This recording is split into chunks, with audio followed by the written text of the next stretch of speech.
होतात तिकडे एक व्हिडिओ आम्हाला तुम्हाला दाखवायचा आहे. त्या व्हिडिओत आम्ही प्रश्न त्याच्याबद्दल आहे, तो प्रचाराच्या दरम्यान जो झाला तो व्हिडिओ आपण बघूया समोर. मग मी तुम्हाला माझा प्रश्न विचारतो. संयुक्त सभा आहे याच्यात मी नाही. प्रश्न तोच आहे की इथे सगळे नेते गेलेत, स्वतः सुप्रिया सुळे तिकडे गेल्यात, सगळ्या पक्षाचे नेते तिकडे आहेत. तुमच्या पक्षाचे माझ्या मते हर्षवर्धन पाटील आम्हाला तिकडे दिसतात, त्या प्रचाराला तिकडे गेल्या त्या स्टेजवरती. रोहित पवारांनी तिकडे सभा केल्या, घोंगडी सभा केल्या, पण तुम्हाला जावं असं वाटलं नाही या सभेसाठी? सगळ्यात मोठी सभा होती. एकतर त्याच्या आधी जर आपण बघितलं 7 ते 8 दिवस डिलिमिटेशनची चर्चा आणि त्या बिलच्या बाबतीतली चर्चा केंद्रात चालू होती. आणि आत्या आमच्या पक्षाच्या प्रमुख असल्यामुळे, 8 खासदारांच्या प्रमुख असल्यामुळे आणि इंडिया आघाडीचे एक प्रमुख नेते असल्यामुळे त्याच्यात ते बिझी होते. त्या काळात मी बारामतीमध्ये फिरत होतो. मी निर्णय घेतला होता, मी कुठल्याही परिस्थितीमध्ये महायुतीच्या व्यासपीठावर जाणार नाही, कारण मी पक्षाचा प्रचार करत नाही, मी व्यक्तीचा करतोय, ते सुद्धा अजितदादांकडे बघून. आता आत्या या दिल्लीत बिझी असल्यामुळे प्रचाराला वेळ मिळाला नाही आणि तिथं मोठ्या प्रमाणात समूह आला होता, म्हणून आत्यांनी वेगळी भूमिका घेत लोकांशी संवाद साधायचा आणि त्या हेतूतून त्या स्टेजवर गेल्या असाव्यात. तिकडे सुनील तटकरे पण तिकडे होते, सगळी मंडळी तिकडे होती, म्हणून तुम्ही गेला नाहीत का? त्यांच्याबद्दल काय मी काय घाबरतो काय त्यांना? नाही, घाबरायचं नाही. तुमच्याबद्दल तुम्हाला असं वाटलं का की आपण यांच्याबद्दल स्टेटमेंट देतोय, त्यांच्यासोबतच स्टेज शेअर करू नये? हे तसा विषयच नाही. महायुतीच्या स्टेजवरच जायचं नाही. महायुतीच्या स्टेज जायचं म्हणतो. तटकरेची तुमचं कसं रिलेशन राहिलेलं? खूप काही जवळ नव्हतं आणि चर्चाही नव्हती. आणि ते मात्र म्हणजे तुमच्यामध्ये आम्ही बघितलं, विशेष करून अजित पवारांच्या निधनानंतर आणखी एक व्हिडिओ मला तुम्हाला दाखवायचा आहे. त्यांच्यात आणि तुमच्यामध्ये बऱ्याचदा आम्हाला काही शाब्दिक आम्हाला या याच्यात वाद होताना दिसले. मी त्यांचा अजितदादांच्या निधनानंतर त्यांचा एक इंटरव्ह्यू केला होता. तुमच्याबद्दलचं मत त्यांचं काय ते मला तुम्हाला ऐकवायचं. हाच तो इंटरव्ह्यू ज्याच्यात त्यांनी मत बदललं, हो विलिनीकरण होत होतं, कारण आधी वेगळं म्हणणं होतं, हाच तो का? हा, तो पहिला इंटरव्ह्यू ते म्हटलं की चर्चाच कुठे नव्हती. नंतर काय केली त्यांनी ते बोलूया आपण. तुम्ही ते काय म्हणता, तुमच्या विश्वासार्हता आहे का नाही बघू. काय बोलतात ऐकूया आपण. म्हटलं ना, तुम्हाला आठवतं एक आरोप करण्यात आला होता रोहित पवारांकडनं की त्यांच्या पक्षामध्ये अजितदादा एकटे पडलेत. आता त्या अजून आरोपांना एक प्रकारे अजून बळच मिळतं असं तुम्हाला वाटत नाही? कसं आहे, त्यांच्यासारख्याने आमच्या पक्षाबद्दल काय बोलावं, त्यांना काय अधिकार आहे? अरे त्यांनी पक्षाच्या अधिवेशनात त्यांच्या प्रदेशाध्यक्षाचे जे वाभाडे काढले आणि त्याला त्यांच्या प्रदेशाध्यक्षांनी जे उत्तर दिलं नगरला, आपण पाहिलेलं आहे ना. प्रदेशाध्यक्ष म्हणून जयंत पाटलांच्या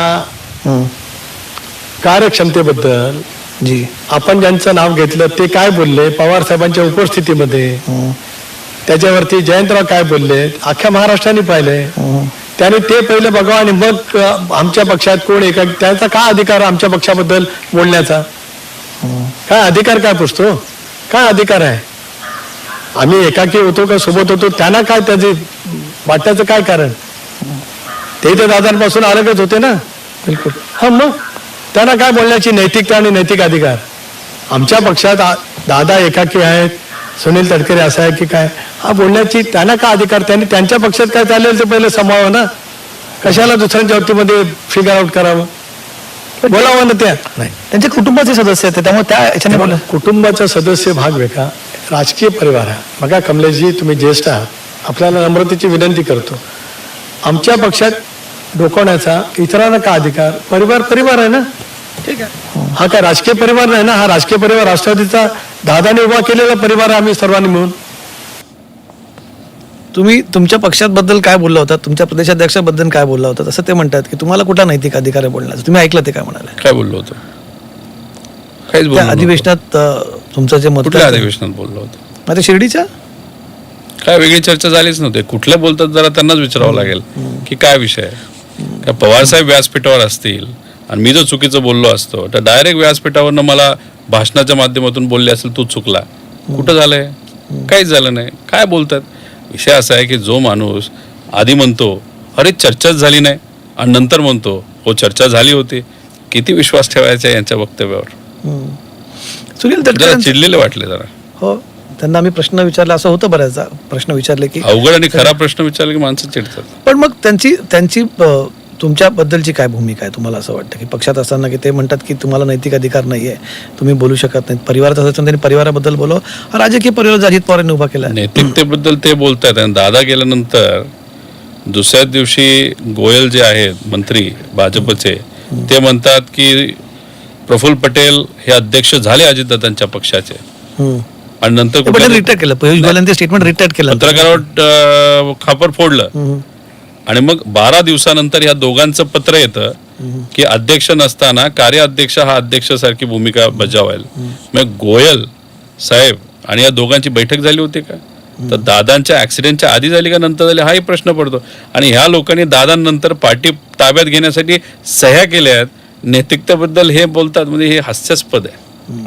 माझ्याकडे विषय भरपूर आहेत, म्हणजे तटकरेंबद्दल प्रश्न भरपूर आहेत. मला आणखी तुम्ही एक आरोप केला होता, म्हणजे जनरली खुद्द पवार साहेब हे एक रॅशनल नेते म्हणून ओळखले जातात, ते फार देव किंवा या सगळ्या भानगडीत कधी पडत नाहीत. म्हणजे ते मी नास्तिक असंच म्हणत नाही, पण ते फार या सगळ्या आपल्या सध्या महाराष्ट्रात ज्या चर्चा चालू आहेत जादू टोना वगैरे या सगळ्यांमध्ये ते काय फारसे पडल्याचं आमच्या ऐकिवात नाहीत कधी. नाही, धर्म आणि देव वेगळा आणि अंधश्रद्धा वेगळी. पण तरी तुमच्याकडनं मधल्या काळात आरोप झाले की काय अजित पवारांच्या घराबाहेर काय काळी जादू करण्यात आली किंवा काय असे वेगवेगळे तुम्ही आरोप केले. त्याचाही तुमचा एक व्हिडिओ आमच्याकडे खरं तर आहे. तुम्ही काय काय म्हटलं ते आपण बघूया. ते काय रक्ताने आंघोळ वगैरे तुम्ही म्हटलं ते आरोप मला फक्त एकच चाकणकर आहे का? बाकीचे कुठे गेले? कोणाचंच नाव पुढे येत नाही. म्हणजे फक्त मीडिया ट्रायल एकाच व्यक्तीचे होत असेल, अरे बाकी 100 लोक आहेत त्यांची नावं का पुढे येत नाहीत? बाकीचे व्हिडिओ का पुढे येत नाहीत? रक्तात आंघोळ केलेले व्हिडिओ का पुढे येत नाहीत? त्यानंतर तिथं वेगळ्या वेगळ्या प्रकारचे जे काही रक्त काढून ते तुम्ही त्या बाहुलीवर टाकून पूजा केली, त्याच्या मागचा हेतू, दादांचा ऍक्सिडेंट, हे विषय बाहेर काय येत नाही. कारण हे विषय बाहेरच नाही आणायचे, फक्त एकावर विषय तापवायचा आणि बाकीच्यांना मोकळं सोडायचं. मला ह्याच्याबद्दल तुमच्याकडनं अधिक स्पष्टीकरण हवं आहे. कोणी रक्ताने आंघोळ केली, कोणी बाहुलींवरती काय रक्त हे केलं, काय तुमचे हे आरोप आहेत आणि तुम्ही गांभीर्यपूर्वक करा अशी माझी तुम्हाला विनंती आहे. एक तर हे जे ब्लॅक मॅजिक आहे ना, तर त्याला आपण अंधश्रद्धा जे म्हणतो त्याच्यावर आमचा विश्वास नाही.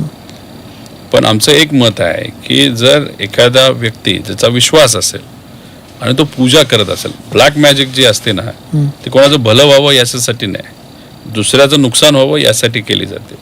त्यामुळे अजितदादांच्या पुण्यात बारामतीच्या घराबाहेर ब्लॅक मॅजिकचे व्हिडिओ तुम्ही आपण सगळ्यांनी बघितले.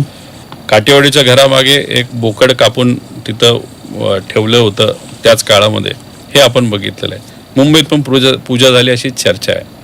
त्याच्यातच खराताचं प्रकरण बाहेर निघणं, खरात ही व्यक्ती ब्लॅक मॅजिकमध्ये माहीर होती असं म्हणतात आणि मग त्यांच्याशी अजितदादांच्या पक्षातले प्रमुख नेत्यांचे वेगळे संबंध त्या ठिकाणी बाहेर आलेले. मग दादांच्या घराबाहेरची पूजा, ते संबंध आणि त्याच्यात बारामतीचा एक छोटा नेता कोणतरी आहे, अजून नाव काय आलं नाही, तो आणि कोकण चे नेते हे जवळ असणं आणि ती व्यक्ती म्हणजे छोटा नेता हा खरातकडे पण जात होता असे त्या ठिकाणी पुढे आलेलं आहे. कोण तुम्ही नाव घेऊन सांगा ना, कोण अजून छोट्या नेत्याचं नाव आम्ही काढतो. कोकणचे नेते कोण? सुनील तटकरे. सुनील तटकरे आहेत. मग आता ज्या महिला आयोगाच्या प्रमुख होत्या त्यांचं तर ईडीच कारवाई नाहीतर तपास त्या ठिकाणी सुरू आहे. त्यामुळे ते सातत्याने तिथं जात होते. इतरही नेते होते. नाव आता एकाच बाहेर येते, बाकीच्यांचे काही येत नाही. सुनील तटकरेंचं नाव यावं असं मी म्हणत नाही, पण भाजपचे पण नेते, शिंदे गटाचे नेते आहेत, काही अधिकारी आहेत.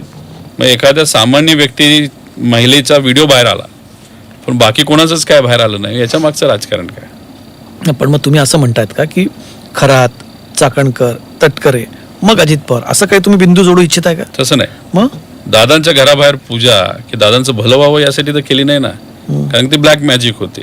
दादांचं वाईट व्हावं, नाहीतर दादांची जागा कोणाला तरी मिळावी, नाहीतर असं काहीतरी असावं असं त्याचा हेतू असू शकतो. मग ती ब्लॅक मॅजिक केली कुणी हे शोधा ना. तर हे SIT जे आहे, पण तुम्ही खरातशी संबंध आहे का असं तुम्ही म्हणताय का त्या प्रकरणात? नाही, तसं नाही. माझं एक म्हणणं आहे की दादांच्या घराबाहेर, तिन्ही घराबाहेर अशी घाणेरडी पूजा होते आणि खरात हा त्यात माहेर असतो आणि बरेच नेते त्याला भेटतात. मग ही पूजा झाली कशासाठी झाली हे SIT नाही तर CID हे बघावं ना. ह्यालाच तर आपण कॉन्स्पिरसी म्हणतो ना. कुणी या बाबतीत काही तपास करत नाही. तेच तुम्ही ती शक्यता वर्तवताय की या खरात प्रकरणाच्या पूजांचा दादांच्या बाबतीत अनेक शक्यता आहेत. त्यातली ही एक आहे. ही असू शकते. खरातचं काही प्रकरण आहे का? आता खरातला काय फक्त दादांच्याच पक्षातले सांगू शकतात असं नाही, तिथं भाजपचे पण नेते गेले होते, तिथे शिंदे साहेबांच्या पक्षातले सुद्धा नेते गेले होते. पण कोण कसं, आणि ह्या ज्या पूजा असतात जे आम्हाला कळालेलं आहे की त्यात कुठला तरी अंगठा कापला जातो का कुठलं बोट कापलं जातं आणि काळ्या तिथं बाहुलीवर स्पष्ट आरोपच झालेत. रुपाली चाकणकर आणि सुनील तटकरेंचे आरोप झालेत बोट कापण्याचे. नाही, आता तुम्ही नाव घेण्यापासून कशाला धजावताय? नाही, त्यांचं तो तर- विषय तो विषय माझा नाही पब्लिक डोमेन मध्ये आलेलं नाही तरी काळ्या बाहुलीवर पूजा केली असं आपण समजूया. हा. पण मग व्हिडिओ कुठे आहेत ते? नाही, त्यांचे ते काय बोट कापल्याचे ते व्हिडिओ होते ना. त्यांनी सांगितलं की दरवाजात अडकून गाडीचे आमचे बोट तुटले किंवा काय, त्यामुळे ती पट्टी बांधली वगैरे त्यांनी सांगितलं. ठीक आहे, याच्या पुढे मग काळजी घ्यावी त्यांनी. काय बोट अडकण्याची? हा, म्हणजे ते बोट कुठं कुठं अडकतात आणि कुठं कुठं घातलेली असतात, त्या बाबतीत काळजी करावी. पण सुनील तटकरेंनी त्याच्याबद्दल स्पष्टीकरण दिलेलं आहे. तुम्ही आणखी एक त्यात आरोप केलाय की काय रक्ताने आंघोळ कोणी केली रक्ताने आंघोळ? नाही, बघा, या बाबतीतली कुठेतरी एक नाशिकमध्ये चर्चा आहे की खराताच्या इथे रक्तामध्ये लोक आंघोळ करायचे. आता ते रक्त प्राण्याचं होतं का कोणाचं होतं, माणसाचं? आता ते CID आणि SIT बघावं. SIT पण फक्त कोणी केली म्हणजे तुम्ही आता म्हटलं की कोणी रक्ताने आंघोळ, नाही, तुमच्या नाही. बघायची ऐकायला व्हिडिओ, मी माझ्याकडनं काही सांगत नाही. कुणीतरी केली आहे ना, व्हिडिओ आहेत ना. तेच ना, कोण आहेत अशी आता माणसं? व्हिडिओ सगळे आहेत ना होम डिपार्टमेंटकडे. हेच तर शोधून लोकांना सांगा असं मी म्हणतोय. बरं, कोण ही कुठली राजकीय व्यक्ती आहे? तुमची राजकीय संबंधित- व्यक्ती आहे, अधिकारी आहे का अजून कोण आहे? ते रक्त प्राण्याचं आहे का तसेच 30,000 मुली बिचाऱ्या बेपत्ता झाल्या, त्या मुलीचं कुठल्या तरी एक नर काय म्हणतो बळी का काय असतो तसं काय कुठं झालंय का? या व्हिडिओ आहे, पण व्हिडिओ मध्ये काय आहे? व्हिडिओ दाखवू नका, पण काय SIT मधून बाहेर निघतंय? एकाच माणसावर तुम्ही शेकवताय पण बाकी सगळे तसेच वाचवले जातात. त्यामुळे खरं काय लोकांसमोर येऊ द्या. म्हणजे तुम्ही तर त्याचा पाठपुरावा करत आहेत. दुसरीकडे राजकारणही सुरू आहे. 29च्या आता पुढच्या निवडणुका, आता बारामतीची पोटनिवडणुका झाली, सगळं झालं. विलिनीकरणाचं काय होईल? तुम्ही तर म्हणतात की चर्चा थांबल्यात आता विलिनीकरणाच्या. आता शक्यता नाही वाटत तुम्हाला ती?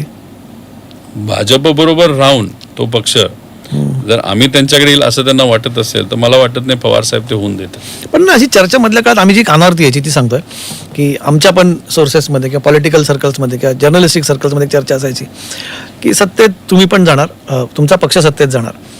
आता चांगल्या पत्रकारांनी जर तरचे प्रश्न विचारून असं म्हणतात, पण तरी सुद्धा ही एक आपण वेगळी केस म्हणूया, कारण ह्याच्यामध्ये शक्यता अमाप आहेत आणि समोर ओपन आहेत. परमुटेशन